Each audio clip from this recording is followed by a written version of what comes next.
você casou no dia 14 de agosto numa cerimônia civil. Por que você resolveu fazer isso agora? Quem tomou a iniciativa de pedir uma mão do outro? Você acha que todo casal deveria seguir o que você fez? E você pretende ter filhos com ele? Seu marido é um policial transexual gay. Como é que é isso pra você? As pessoas sabem? Elas aceitam o relacionamento de vocês? Quem que é o Paulo Vaz pra você? E como ele te enxerga? O cara tá suando, né? Ufa, tô suando. Eu nunca fiz tanta revelação íntima, mas vamos lá. Verdade? Acho que foi a entrevista mais pesada que eu já fiz. Bloqueado pelos 4 Bolsonaros. O que aconteceu? Por que eles te bloquearam?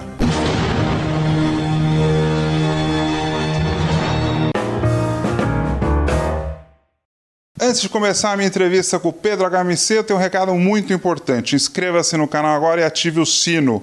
Quanto maior o número de inscritos, maior será o número de entrevistas. Eu conto com vocês, hein? Pedro, você casou no dia 14 de agosto numa cerimônia civil. Ainda bem que você falou, porque se você falar assim, você casou que dia? Eu ia falar... Eu sou péssimo com datas e números. É aquário, né? É aquário. Mas a gente aqui faz uma boa pesquisa. Por que você resolveu fazer isso agora? Então, cara, até antes até meu outro namoro, depois que eu terminei, eu falei, vou ficar solteiro mesmo, porque não acho ruim estar solteiro e tal. Só que, cara, eu conheci o Paulo, fiquei tão encantado, assim, pela pessoa, e ele é uma pessoa que adiciona, sabe, na minha vida, que torna a minha vida mais leve, que me faz rir, que me faz tão bem. Que aí eu falei, cara, quer saber, eu vou namorar. E nunca tinha pensado em casar. E aí quando a gente conversou sobre isso, eu falei, cara, não tem muita desvantagem, né? Assim, na verdade, a gente casou no papel por uma questão de garantia de direitos, que eu acho muito importante, assim. Você está dividindo sua vida com uma pessoa, nada mais natural que você ter isso documentado no papel, não só para, sei lá, se ele estiver num hospital... Eu tenho o direito de visitar, de tomar decisões. Tem questões de herança, né? Você nunca sabe o dia de amanhã. E a gente tinha ganhado uma viagem esse ano, que é uma viagem que eu queria muito fazer como casal, que era o Fernando de Noronha. E a gente já estava pensando em casar, mas a gente não tinha um dia, não tinha decidido e tal.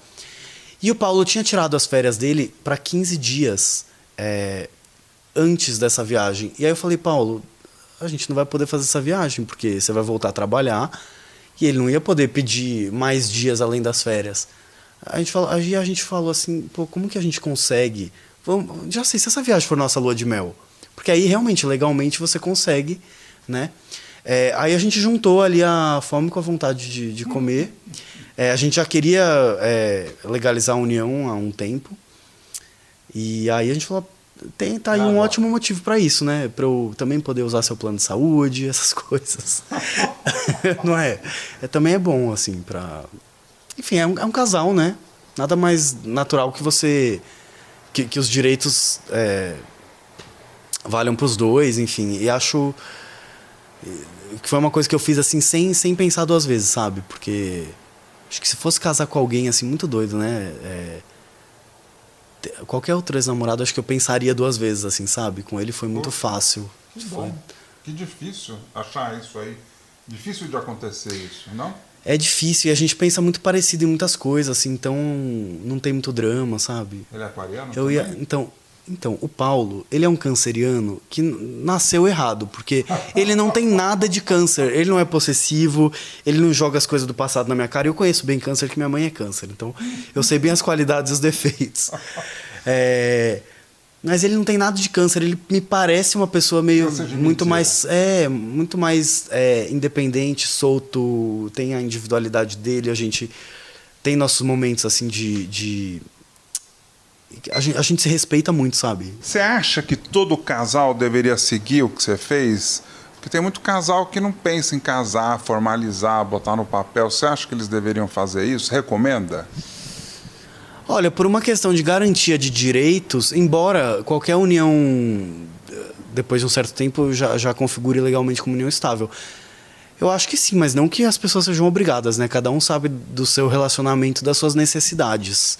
E acho também que cada união é uma, assim. Inclusive, isso é uma coisa que eu acho que as pessoas têm que questionar Não só em relação à legalização de documentos, mas a própria vida a dois. Eu acho que cada casal tem que ter suas regras. E as pessoas, muitas vezes, elas copiam regras do que dizem que é certo, do que é errado na questão de relacionamento. E muitas vezes as pessoas vivem em conflito, não são felizes, às vezes, uma vida inteira por conta disso, assim. Tá me dizendo que existe um monte de casamento de mentira? Existe um monte de casamento infeliz, eu acho. Porque as pessoas acho que criam expectativas sobre a instituição do casamento, que tem que ser de um jeito. E, cara, na verdade, nada na vida tem que ser. As coisas têm que ser do jeito que te fizerem felizes, entendeu? Eu acho. E as pessoas muitas vezes não questionam, né, esses dogmas, né? Parece que tem um livro de regras ali que tem que ser seguido, enfim. Nessas questões o Paulo pensa muito parecido comigo, assim, e acho que isso ajuda muito a gente a ter certeza que o que a gente queria mesmo, assim, era estar junto e que tinha que ser um com o outro mesmo, porque acho que dificilmente daria tão certo com outra pessoa, assim. Quem tomou a iniciativa de pedir o outro a pedir a mão do outro? De quem partiu? Foi meio junto. A gente estava discutindo, assim, sobre casamento e tal. A gente falou assim, por que a gente... Eu acho que eu falei assim, por que a gente não casa? Aí ele falou assim, é mesmo. Na verdade, as nossas decisões todas foram meio sem cerimônia, assim. A gente se pediu em namoro, a gente tava, tipo, vendo filme, comendo abacaxi, assim, no sofá. Falei assim, vamos namorar? Vamos. Estamos namorando. Falei assim, vamos casar? Vamos. A gente tava comendo uma pizza no restaurante. Falei assim, vamos casar? Vamos. Tudo leve. Então vamos. É tudo muito leve, é isso que eu gosto. Sem estresse. E muitas vezes eu já vivi relacionamentos na minha vida que tinham um peso muito grande, sabe? Que tudo era um estresse, tudo era uma crise, tudo era uma briga. E por isso que eu cheguei num ponto da minha vida que eu falei assim, quer saber, eu não vou mais me relacionar, chega, vou... Tem umas historinhas aí, nada sério com ninguém, mas aí chegou uma pessoa que encaixou. Parece que na hora que você desiste, às vezes as coisas vêm, né? Na vida. É muito doido isso. Tipo, não desiste não, que tem que dar tempo. Com alguém vai encaixar. E você pretende ter filhos com ele? Já falaram disso? Cara, a gente já falou disso. Inclusive, uma vez um repórter me perguntou isso. Saiu uma matéria num site, num portal aí, que eu esqueci agora o nome, falando que a gente pretendia ter filhos, ia ter filhos. Pegaram uma foto minha fazendo carbox, que é um negócio que o cara faz, um negócio que parece um ultrassom. Colocaram a foto da minha barriga, falando que era a barriga do Paulo, dizendo que a gente já tava com tudo pronto, assim, mas criaram toda a situação. A gente leu assim e ficou assim... Mas, enfim... Eu acho que nós seríamos pais incríveis. Mas... De verdade, acho que a gente seria pais incríveis, que a gente gosta de criança, a gente se diverte com vídeo e... Enfim, vendo, sabe, sei lá, vídeo de coisa de criança na internet, de lontra, a gente é apaixonado por lontras, enfim. Acho que a gente teria uma família muito legal. Mas é uma responsabilidade muito grande ter um filho, então a gente fica um pouco com o pé atrás. Mas acho que se acontecesse, a gente seria uma família incrível. E acho que seria uma criança muito feliz. Eu acho, muito. Em resumo, você deu uma volta, passeou, girou e não respondeu a pergunta. É que eu não tenho certeza se a gente vai ter filhos, mas acho que a gente poderia ter. Mas é que é tão caro NAN, né? Já viu o preço de fralda? De NAN? Aí nessa hora eu falo, gente, não precisa, né? Tem um cachorro, um gato, tá bom. Já entendi. Vocês gostam da ideia, mas não tá nos planos no momento. Dá muito trabalho também, né? É responsável. Acho que filho, assim, é a sua vida antes e depois, né? E depois do filho, a sua vida nem é mais sua vida. Eu acho que...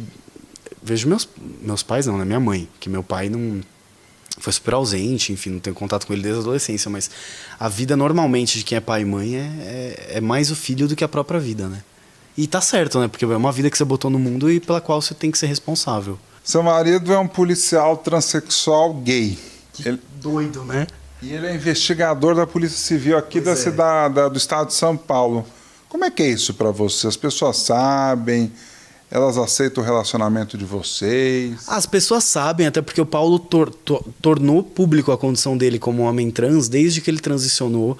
Todas as redes sociais, ele fez um canal só para falar disso, que chama Ponto T, no YouTube. Fala sobre operação de retirada de seio, fala sobre a infância dele como homem trans.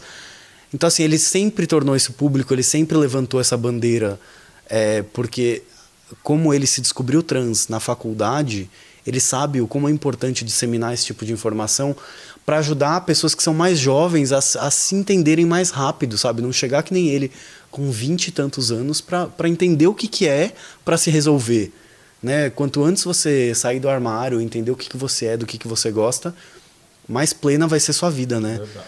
Quem que é o Paulo Vaz para você? Paulo, cara, é um homem que eu admiro muito a história, a personalidade. Eu acho ele uma pessoa muito forte, muito... Ele é muito íntegro, ele é muito honesto. Eu acho Paulo muito puro. Ele é muito... Ele é muito bom, assim, sabe? De coração bom, assim. E isso me encantou muito nele, assim. E aí, quando eu fui saber da história dele e tudo mais, acho que uma coisa que mantém casais juntos é a admiração, assim. Eu tenho muita admiração por ele, pela história dele, pela pessoa que ele é. E isso me faz querer ter ele na minha vida. Inclusive, acho que isso é uma coisa que faz casais se separarem também, né? Quando você perde a admiração pela pessoa. Verdade, concordo. Ele é essa pessoa, acho que ele... É isso, esse menino meio caipira, assim, com sotaque mineiro, fofo, que... Não sei, ele é meio Chico Bento, assim, sabe? Gosta de andar descalço, meio largado. Enfim, é essa pessoinha. Assim. A gente está falando para milhares de pessoas, muita gente não sabe. O que é um homem trans? Homem trans, ele nasceu biologicamente do sexo feminino, ou seja, olharam ali aquele bebê com uma vagina, com o biológico ali feminino, mas quando essa pessoa foi se entender gente, ela sempre se sentiu um menino. Isso é um homem trans, ao contrário de um homem cis, que é o quê? Nasceu um bebê ali, por exemplo, menino com pênis, falaram, é um menino. Quando ele cresceu, ele falou, sou um menino, tá tudo bem. Ou mulher trans, né, que no caso, nasceu biologicamente, falaram, tem um pênis, é um menino. E quando cresceu, a pessoa falou, na verdade, tudo que eu sinto, tudo que eu gosto, tudo que eu entendo que eu pertenço ao gênero feminino. E é muito sofrido, assim, para essas pessoas, né? Porque é difícil, como que você...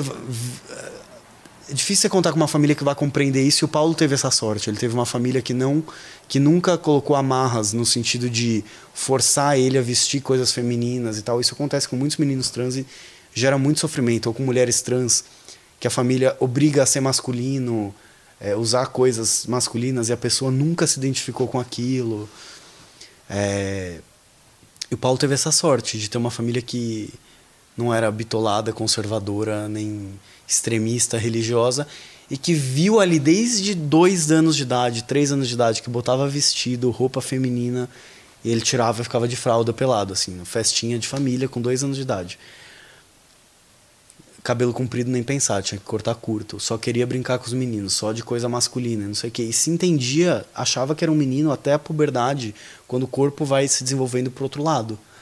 E aí que muitos homens trans começam a amarrar os seios, porque não se identifica com aquilo que vê. Ele fez isso? Ele não sabia que era um homem trans, mas ele se comportava como menino. Mas ele usava, por exemplo, sempre top muito apertado para não deixar seio aparecer, então ficava apertando. E ele foi entender que ele era um homem trans na faculdade, porque uma amiga virou para ele e falou, você não é um homem trans? E ele falou assim, o que é isso? Aí ele foi pesquisar e caiu a ficha de tudo do porquê que ele se sentia errado, porquê que ele não gostava do próprio corpo, do porquê que incomodava ele, qualquer coisa que era muito ligada ao universo feminino e queriam atribuir a ele. Teria sido muito menos sofrido se tivesse identificado desde criança, que nem hoje em dia já tem crianças que se identifica que é trans desde criança, e aí consegue até tomar bloqueador hormonal, até decidir depois de anos se realmente o seu gênero é outro, não é, enfim, isso poupa muitos traumas, né? Mas isso tá começando, né? A se permitir. E como ele te enxerga? Uma boa pergunta. Ele já te falou? Ele falou um pouco. Quando a gente casou, a juíza pediu para cada um de improviso dizer para o outro o que sentia por ele e por que estava casando. Eu nem sabia que eles faziam isso no casamento ali na oficialização. Isso é qualquer casal ou não? Ou a juíza que quis zoar a gente, né? Acho que a juíza extrapolou. Acho que ela avançou o sinal, olhou assim se animou. Senão eu teria decorado um texto, né? Feito uma coisa bonita, mas a gente fez de improviso lá. Inclusive tem filmado isso. Por uma amiga minha que acho que não me mandou o vídeo ainda. Mas enfim. E aí? Aí, das coisas que ele falou lá, das razões pelas quais ele tá comigo, ele falou que ele me admira muito, assim, como pessoa, me acha muito verdadeiro, muito... ele admira muito... Acho que também esse meu lado meio justiceiro, sabe? De querer... esse meu envolvimento com a causa, esse meu lado ativista também, de querer fazer justiça pelas pessoas, mas eu sempre tive um pouco disso, independente da coisa LGBT, assim, eu lembro, tipo, desde... Sabe aquela criança na escola que queria defender, se a professora cometia alguma injustiça com algum aluno, eu ia querer ir na diretoria, tipo, tirar partido, cara, nossa, só me envolvi em confusão, cara, porque, nossa, mas até hoje, né, bloqueado pelos 4 Bolsonaro, né, enfim. Explica melhor essa história, não deixa assim no ar. Não, só quis dar um exemplo, né, de que eu, desde 85, quando nasci, sempre fui de querer dar opinião, tomar partido, querer fazer o que eu acho que é certo, o que eu acho que é justo. Mas eu não faço. Ele falou rapidamente, vocês ouviram aí. Sou bloqueado pelos 4 Bolsonaros. O que aconteceu? Por que eles te bloquearam? Porque, como eu sempre gostei de política e tal, e sigo, enfim, as pessoas independente dos partidos, enfim, independente de eu concordar ou não. E sendo o Bolsonaro presidente do país e os 3 filhos envolvidos em política, seguia e questionava muitas das coisas que eles postavam. E acho que um dia eles encheram o saco e me bloquearam. Tipo, esse menino aqui fica questionando tudo. Algumas coisas acho que deixavam eles bem sem resposta, assim, né? O que não é difícil, né, em se tratando dessa família. Mas chegou a rolar um diálogo? Chegaram a responder coisas que você escreveu? Cara, eles nunca me responderam. Eles só me bloquearam. Não só os 4 da família, várias pessoas desse governo. A Joyce, o Alexandre Frota, que agora não é mais, né, do aliado ali do governo, o ministro da Educação, o Douglas Garcia, também deputado aqui de São Paulo, que, enfim, aquele deputado teve um histórico ali de transfobia com a Érica Malunguinho, e aí depois se assumiu gay no dia seguinte. Enfim, essa galera confusa, vou dizer assim, para manter a responsabilidade jurídica aqui. Pedro, estamos chegando no final. Quais são os novos... Que bom, né? Porque mais revelações que eu já fiz aqui... O cara tá suando, né? Ufa, tô suando. Eu nunca fiz tanta revelação íntima, mas vamos lá. Verdade? Acho que foi a entrevista mais pesada que eu já fiz. Isso é ótimo pra você colocar no começo do vídeo. Só esse trechinho, isso foi a entrevista mais pesada que eu já fiz. Tá, mas foi mais pesada. Acho que nunca falei tanto. Você tá com que idade? 34. O que a vida te ensinou até agora? A vida me ensinou a... Cara, eu era uma pessoa muito insegura de achar que tudo ia dar errado, que as coisas tendem a dar certo e que a gente que atrapalha, normalmente, com a nossa cabeça. Tipo, acho que hoje eu confio muito mais em mim do que antes, assim, porque... Nossa, mesmo pra eu criar o canal, sabe, demorou muito, assim. Eu tinha a ideia na minha cabeça anos antes, não tinha coragem de criar, sabe, assim. E aí você vê que, às vezes, vale a pena arriscar na vida. Às vezes, meu medo de errar me fazia não tentar coisas. Eu acho que hoje eu arrisco muito mais fácil, assim. Não só na questão de projetos, como às vezes, de grana, sabe? Tipo, eu era uma pessoa que tinha muito medo, assim, sei lá, da entrada num apartamento, de comprar coisa. E hoje em dia eu já tenho uma mentalidade muito mais, tipo, arrisca, faz, as coisas vão e vêm na vida e tal. E isso me deixou menos ansioso, sabe? Assim, acho que se eu vim para aprender alguma coisa nesse plano, essa foi uma das coisas, assim, do tipo, aprender a confiar no próprio taco, porque eu não confiava nada. Acho que eu ainda não confio tanto, mas já melhorou muito. Que bom. Sou bem preocupado, assim. Por que? Não sei. Mas, enfim, sempre fui. Dá um beijo aqui. Obrigado pela entrevista, pela conversa. Eu que agradeço. Que honra. Da sua casa, o Ping Pong com Bonfá. Olha, obrigado. Eu que agradeço. E, enfim, quem quiser conhecer o Põe na Roda tá convidado para ir lá se inscrever. Quem veio do Põe na Roda para cá, se inscreve aqui, assiste as entrevistas dele. Ó, vou falar de LGBT porque é minha área, assim, mas assiste a entrevista com o Hipólito, que é muito boa, com o Gustavo Mendes, é sensacional. Que mais que você indica? Entrevistei a Edith Modesto, a Maria Berenice Dias. Eu não vi, eu amo ela, eu preciso assistir esse vídeo. E sigam meu amigo Pedro HMC, se inscreva no canal dele, chegar nos 2, 3, 4, 5. Pessoal, então você já sabe aqui, inscreva-se no canal e ative o sino. Se você não conhece o canal, se você já faz parte aqui do Ping Pong, curta, comente e compartilhe. Eu fico por aqui, a gente se vê na próxima entrevista. Tchau, tchau. Beijo. Curtiu essa entrevista? Que bacana. Temos muitas para você assistir. É só clicar nesse retângulo para você ver a próxima entrevista. Aí não se esqueça de se inscrever aqui no Ping Pong com Bonfá. Tá vendo esse círculo com a minha cara? Só clicar aí para você ficar sabendo das novidades do talk show